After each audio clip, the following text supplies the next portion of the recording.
RJD से बड़े गुंडे नहीं है ना, साधु सुभाष से बड़े गुंडे नहीं है ना, जंगल राज कायम नहीं किए है ना। गुंडा कहिए कि महागुंडा कहिए, वो भी कहना हमको कोई दिक्कत नहीं कहने में, लेकिन हम अगर आरजेडी गुंडागर्दी करेगा तो उसका विरोध जारी रहेगा। परिवारवाद का मतलब है कि अगर हम जेल जा रहे हैं तो अपने अंगूठा छाप को बैठा दिए मुख्यमंत्री की कुर्सी पर, ये है परिवारवाद।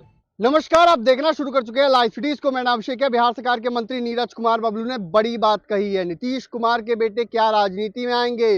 अगर आते हैं तो स्वागत किया जाएगा। आना चाहिए नीतीश कुमार के बेटे। सीएम नीतीश कुमार के बेटे को राजनीति में। नीतीश सरकार में मंत्री हैं नीरज कुमार बबलू और तेजस्वी यादव पर खूब भड़के हैं। लालू परिवार को लेकर भड़के हैं और इतना ही नहीं, आरजेडी पर निशाना साधा है और साथ ही साथ ये भी कहा है साधु सुभाष से बड़ा कोई गुंडा है क्या।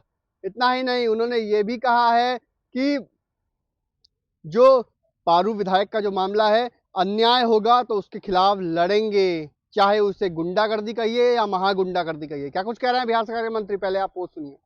तो आपने सुना कि बिहार सरकार के मंत्री नीरज कुमार बबलू ने क्या कुछ कहा है। साफ साफ कह रहे हैं अन्याय होगा तो विरोध करेंगे। बने रहिए लाइव सिटीज के साथ।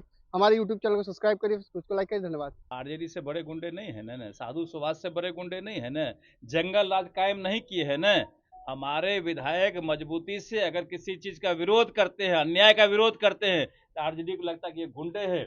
अगर आरजेडी गुंडागर्दी करेगा तो उसका विरोध करना हमारा धर्म है, कर्तव्य है। हम लोग विरोध करते रहेंगे, चाहे आप गुंडा कहिए कि महागुंडा कहिए, वो भी कहना हमको कोई दिक्कत नहीं कहने में, लेकिन हम अगर आरजेडी गुंडागर्दी करेगा तो उसका विरोध जारी रहेगा। सर, नेता प्रतिपक्ष ने कहा है कि जब नीतीश कुमार विपक्ष में थे तो उनको गालियां देने का काम करते थे, लेकिन अब देवतुल्य बता रहे हैं। अब काहे गाली दे रहे हैं? अभी भी तो लगे हुए थे, जिस समय सत्ता में वो थे तो उस समय बड़ा आराम से लूटने में लगे हुए थे, 5-5 विभाग दबा के लूट रहे थे। अब काहे विरोध कर रहे हैं? अब काहे अनाप शनाप बयानबाजी कर रहे हैं, अभद्र टिप्पणी कर रहे हैं? उनको शर्म आना चाहिए। तेज प्रताप यादव का बयान आया है कि नीतीश कुमार गद्दी से जा रहे हैं, तेजस्वी मुख्यमंत्री बनने जा रहे हैं। ये सपना सपना ही रह जाएगा। ये मुंगेरी लाल का हसीन सपना है, सपना ही रह जाएगा। और इस बार 2025 के चुनाव में जनता ने तय कर लिया है कि आरजेडी जो जंगल पार्टी, इसे 2 अंक में नहीं जाने देंगे, 1 अंक में सिमट देंगे। आ रहे हैं, उनका स्वागत है। और पूरे देश के किसानों को वहां से वो 19वां किस्त जारी करेंगे, जो बड़ी बात है। जो 2-2 हजार का किस्त मिलता है, लगभग 22,500 करोड़ की राशि पूरे देश के किसानों को जाएगी। ये 19वां किस्त है। ये एक बड़ा संदेश होगा, बिहार से किसानों को भेजेंगे तो किसानों के लिए बड़ा सम्मान का बात है। और माननीय प्रधानमंत्री जी लगातार बिहार को फोकस करने का काम कर रहे हैं, लगातार बिहार को आशीर्वाद देने का काम कर रहे हैं। तो बिहार के लोग भी पलक पावरे बिछा के भागलपुर में उनका स्वागत करेंगे, किसान उनका स्वागत करेंगे। ये बिहार के लिए खुशी की बात है और बिहार के लोगों को माननीय प्रधानमंत्री से काफी उम्मीद है। तो मुझे लगता है कि वो भी कहीं न कहीं पूरा होगा। देखिए, सबसे बड़ी बात है, वो अभी तक राजनीति में आए नहीं, उनका इंटरेस्ट नहीं रहा राजनीति में।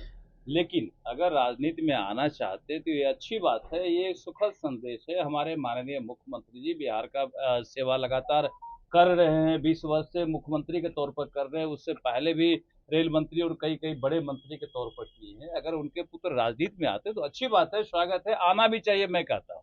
लेकिन आरजेडी कह रही है, कांग्रेस कह रही है कि फिर परिवारवाद का जो आरोप आप लोग लगाते हैं, फिर उसे कैसे जस्टिफाई करें? इसलिए तो अभी तक नहीं आए हैं। सीधा परिवारवाद का क्या मतलब होता है? परिवारवाद का मतलब है कि अगर हम जेल जा रहे हैं तो अपने अंगूठा छाप को बैठा दिए मुख्यमंत्री कुर्सी पर, ये है परिवारवाद। नम्मी फेल को बैठा दिए डिप्टी सीएम कुर्सी पर, ये है परिवारवाद। आता कुछ नहीं है, लेकिन लगातार साला है, सड़ोज है, बेटा है, पोती है, पता नहीं कौन कौन है, सब लोगों को कुर्सी चाहिए। एक ही परिवार से दर्जनों लोगों को कुर्सी चाहिए, ये परिवारवाद है। अगर मुख्यमंत्री जी लगातार हमारे राज्य का सेवा किए हैं और उनके एक ही पुत्र हैं, अगर वो राजनीति में आते तो ये परिवारवाद नहीं है। अगर वो अभी से काम करना चाह रहे हैं, अभी से मेहनत करना चाह रहे हैं, अभी से जनता के बीच जा रहे हैं, ये अच्छी बात है। इसको परिवारवाद नहीं मानते हम। सर, एक और सवाल है। कांग्रेस बिहार में भले ही दिल्ली में वो शून्य पर आउट हो गई, लेकिन बिहार में संगठन में बदलाव हो रहा है। अलका लांबा से लेके तमाम जो बड़े नेता हैं वो आ रहे हैं बिहार संभालने। अभी मल्लिकार्जुन खड़गे भी आने वाले हैं, कई दफे राहुल गांधी भी आ चुके हैं। तो क्या लग रहा है कि बिहार में कांग्रेस मजबूत होगी? आप लोग को मजबूत चुनौती? देखिए, इस काम के लिए हम कांग्रेस को शुभकामना देते हैं, बधाई देते हैं कि कांग्रेस यहाँ अस्तित्व विहीन थी। कांग्रेस यहाँ परजीवी के तौर पर काम कर रही थी। कांग्रेस आरजेडी की पीठ पर लटक के जिंदा थी। अगर कांग्रेस अपना यह प्रयास कर रही है, जमीन खोज रही है, जगह बना रही है, मेहनत कर रही है, अच्छी बात है। हर पार्टी को मेहनत करना चाहिए, अपना जगह बनाना चाहिए, जनता के दिल में जगह बनाना चाहिए।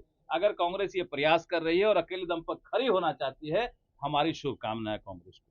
तो आपने सुना कि बिहार सरकार के मंत्री नीरज कुमार बबलू ने क्या कुछ कहा है। साफ साफ कह रहे हैं अन्याय होगा तो विरोध करेंगे। बने रहिए लाइव सिटीज के साथ। हमारे यूट्यूब चैनल को सब्सक्राइब करिए, उसको लाइक करिए। धन्यवाद।